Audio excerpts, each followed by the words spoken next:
आज हम भी यानी कि कुछ खास लेखकन के परिचय लेके आ गइल बनी जवन की परीक्षा के दृष्टि से काफ़ी ज़्यादा इम्पोर्टेंट बा।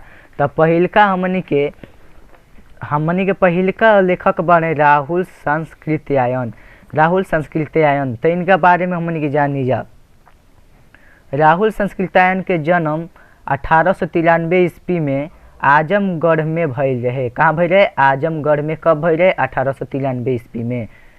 यहाँ के गांव के नाम पंदहा रहे। यहाँ के गांव के नाम का रहे? पंदहा रहे। ई बहुत से रचना कैले बानी जौना में भोजपुरी रचना, देश रक्षक, मेहरारून के दुर्दशा, नईकी दुनिया, जोंक आदि बाटे। राहुल संस्कृत्यायन जी साहित्य, दर्शन, इतिहास आदि जैसन हर विषय पर आपन कलम चलौले बानी। यहाँ के प्रवृत्ति घुमक्कड़ स्वभाव के रहे। यहाँ के महतारी भाषा भोजपुरिये रहे। राहुल संस्कृत्यायन साहित्य के पितामह कहनी। का कहनी? साहित्य के पितामह। 1958 में, कब? 1958 में साहित्य अकादमी पुरस्कार और 1963 में भारत सरकार के द्वारा पद्म भूषण से सम्मानित भइनी। कब? 1958 में साहित्य अकादमी पुरस्कार और 1963 में पद्म भूषण से सम्मानित भइनी। आगे बा, यहाँ के माई के नाम कुलवंती और बाबू के नाम गोवर्धन पांडे रहे। यहाँ के माई के नाम कुलवंती और बाबू के नाम गोवर्धन पांडे रहे। यहाँ के मृत्यु ढेर बीमार पड़ला के कारण 14 अप्रैल 1963 ईस्वी में, कब? 14 अप्रैल 1963 ईस्वी में दार्जिलिंग में भइल। कहाँ भइल? दार्जिलिंग में। तो ये रहल राहुल संस्कृत्यायन के बारे में परिचय। अब आगे बा रामेश्वर सिंह कश्यप। एकरा बारे में बा रामेश्वर सिंह कश्यप। तो रामेश्वर सिंह कश्यप उर्फ लोहा सिंह, चली इनका के लोहा सिंह के नाम से भी जानल जाते रहे। रामेश्वर सिंह कश्यप के जन्म 16 अगस्त 1927 में रोहतास में सासाराम के नज़दीक सेमरा गांव में भई रहे। कब भई रहे? 1927 में। 16 अगस्त 1927 में रोहतास में सासाराम के सेमरा गांव में भई रहे। यहाँ के माता के नाम राम सखी देवी रहे और पिता के नाम राय बहादुर जानकी रहे। यहाँ के शुरुआती शिक्षा नवगछिया में भई रहे और आगे के पढ़ाई खातिर इलाहाबाद में गईनी, यानी आगे के पढ़ाई इलाहाबाद में कैले रही। यहाँ के एगो भोजपुरी नाटककार, पटकथा लेखक और पटना विश्वविद्यालय में प्रोफेसर रही। कहाँ प्रोफेसर रही? पटना विश्वविद्यालय में। रामेश्वर सिंह कश्यप के 1991 में पद्मश्री से सम्मानित कइल गई। कौन पुरस्कार से? तो 1991 में पद्मश्री से सम्मानित कइल गई। यहाँ के रेडियो के माध्यम से लोहा सिंह के रूप में बहुत मशहूर भइनी। रेडियो के माध्यम से लोहा सिंह के रूप में बहुत मशहूर भइनी। यहाँ के मृत्यु 93 वर्ष में हो गई रहे। यहाँ के मृत्यु 93 वर्ष में भइल। यहाँ के भोजपुरी कहानी मछली के रचनाकार बानी। आगे बा हीरा डोम के बारे में जौन की हमनी के चैप्टर में बा। तो चली जा हीरा डोम के बारे में जान लीजा। तो हीरा डोम के जन्म 1885 ईस्वी में दानापुर पटना में भई रहे। कहाँ भई रहे? दानापुर पटना में 1885 ईस्वी में। ई एगो दलित कवि रहनी। इनकर एकमात्र भोजपुरी कविता रहे अछूत के शिकायत। ई एक ही कविता लिखनी अछूत के शिकायत, जौन सरस्वती पत्रिका में छपल रहे। कहाँ छपल रहे? सरस्वती पत्रिका में। हीरा डोम चल रहल समय के सामाजिक, आर्थिक और धार्मिक गलतियन के मार्मिक रूप से वर्णन कैले बनी। हीरा डोम चल रहल समय के सामाजिक, आर्थिक और धार्मिक गलतियन के मार्मिक रूप से वर्णन कैले बनी। आगे बा, ए कविता में हीराडोम भारतीय समाज में खास करके हिंदू धर्म में अछूत के शिकायत कैले बानी आ दलितन के दीन दशा के दर्शैले बानी। ई कहले बानी कि भगवान भी हमनी के दुर्दशा पर ना पिघलेलन। का कहले बानी? भगवान भी हमनी के दुर्दशा पर ना पिघलेलन। हमनी के दलित कब तक ऐसा ही कष्ट उठाए जा? अगर दूसरा धर्म के अपना लेहब जा तो समाज के कैसे मुंह दिखाई जा? ई हीराडोम कहले बानी। ई एगो दलित कवि रही। चली आगे बा कबीर दास के बारे में। तो कबीर दास के बारे में हमनी के जानी जा। कबीर दास के जन्म सन 1398 चाहे 1440 चाहे 1575 यहाँ के जन्म के लेके अभी विवाद बा। ए में से कौनो परीक्षा में आ सकेला, ए से हम तीनों के दे दिले बानी।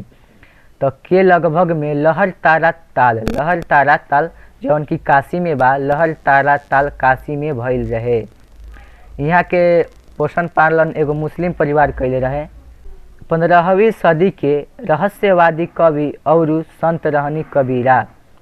इस साहित्य के भक्ति काल युग में निर्गुण के काव्य धारा के प्रवर्तक रहले।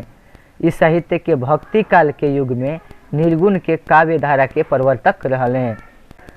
यहाँ के रचना भक्ति आंदोलन के बहुत गहरा रूप से प्रभावित कैलस।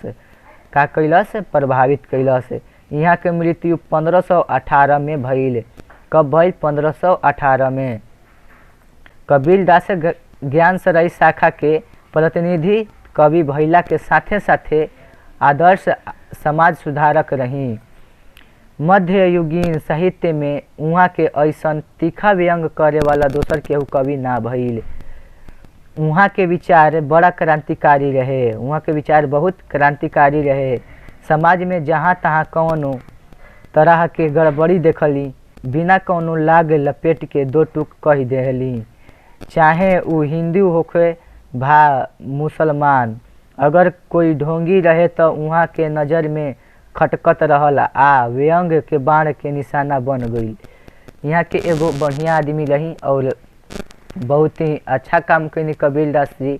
जवन भी धर्म में समाज में जवन भी कुरीति बा तेवन के ई बतैनी। आगे बा संत भिनक राम। संत भिनक राम के बारे में आगे जाने के बाद तो जानी जा। संत भिनक राम।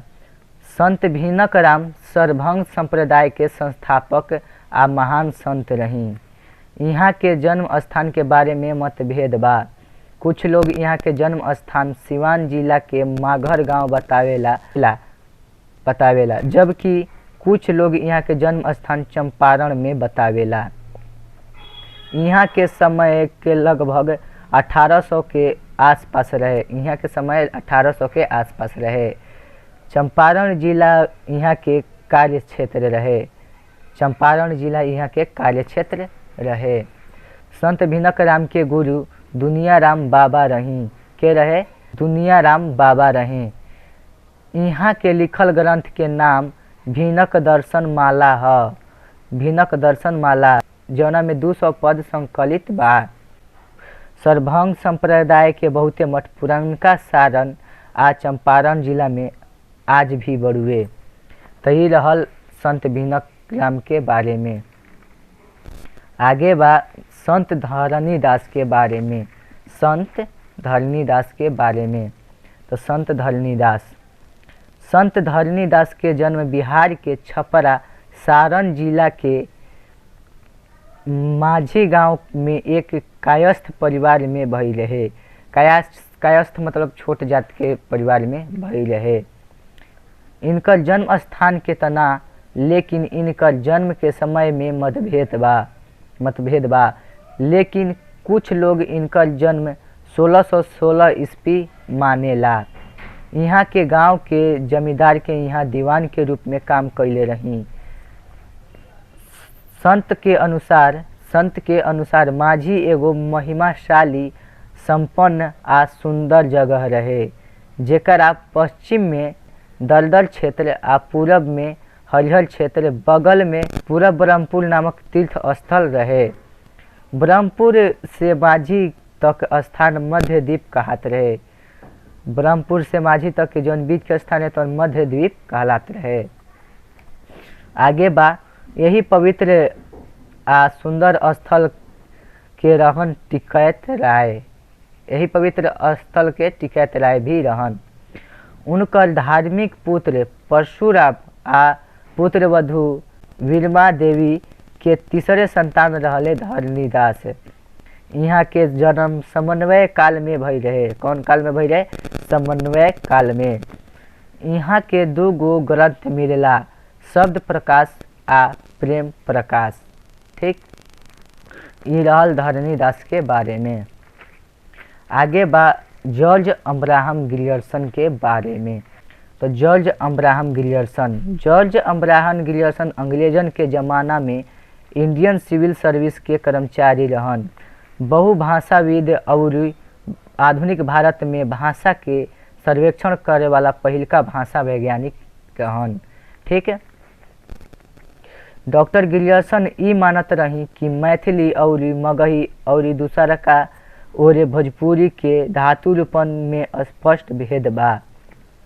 डॉक्टर ग्रियर्सन का मानत रही कि मैथिली और मगही और दूसरा और भोजपुरी के धातु रूपन में स्पष्ट भेद बा। ग्रियर्सन जी के जन्म 7 जनवरी 1800 में भइल रहे आ मृत्यु 9 मार्च 1941 के भइल रहे। आयरलैंड के रहनिहार रही, ई इंग्लैंड रहनिहार रहनी।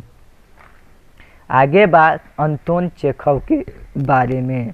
अंतोन चेखव के बारे में तो चलिए जान लीजिए इनको बारे में। पल्लाविच चेखव, अंतोन पल्लाविच चेखव इनकर पूरा नाम रहे।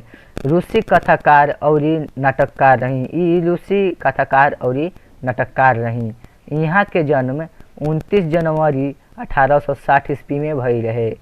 कहाँ भई रहे? तो टैगन लोग रूस में भई रहे। ठीक, अपना छोट साहित्य जीवन में वो रूसी भाषा के 4 कालयजी नाटक दिहनी, जबकि उनकर कहानियन के विश्व में समीक्षक और आलोचक लोग बहुत सम्मान कैले। ठीक, चेखव अपना साहित्यिक जीवन में ज़्यादातर चिकित्सक के व्यवसाय में लागल रहनी। ई अपना माता पिता के तीसरा पुत्र रहनी। तो ये रहल अंतोन चेखव के बारे में। आगे बा सुनीति कुमार चटर्जी के बारे में। सुनीति कुमार चटर्जी के बारे में तो चलिए इनको बारे में जान लीजिए। सुनीति कुमार चटर्जी, सुनीति कुमार चटर्जी भारत के जानल मानल भाषाविद और साहित्यकार रही। यहाँ के जन्म 26 नवंबर 1890 में शिवपुर, हावड़ा, पश्चिम बंगाल में भई रहे। यहाँ के पद्मभूषण से सम्मानित कईल गई। The origin and development of the Bengali language के लेखक रही सुनीति कुमार चटर्जी। यहाँ के मृत्यु 29 मई 1977 में कोलकाता में भई रहे। यहाँ के शिक्षा दीक्षा लंदन विश्वविद्यालय, टॉर्टिस चर्च कॉलेज कलकत्ता और बहुते अलग अलग जगह पर पढ़ाई कैले रही। तो ये रहल कुछ जानकारी सुनीति कुमार चटर्जी के बारे में। आगे के बाद काशी प्रसाद जायसवाल। काशी प्रसाद जायसवाल तो काशी प्रसाद जायसवाल, काशी प्रसाद जायसवाल के जन्म 27 नवंबर 1881 में भइल रहे। यहाँ के जन्म स्थान मिर्जापुर रहे। यहाँ के भारत के प्रसिद्ध इतिहासकार, पुरातत्व के अंतर्राष्ट्रीय ख्याति के विद्वान और साहित्यकार रही। ये इतिहासकार पुरातत्व के राष्ट्रीय विख्याति विद्वान और इतिहासकार रही।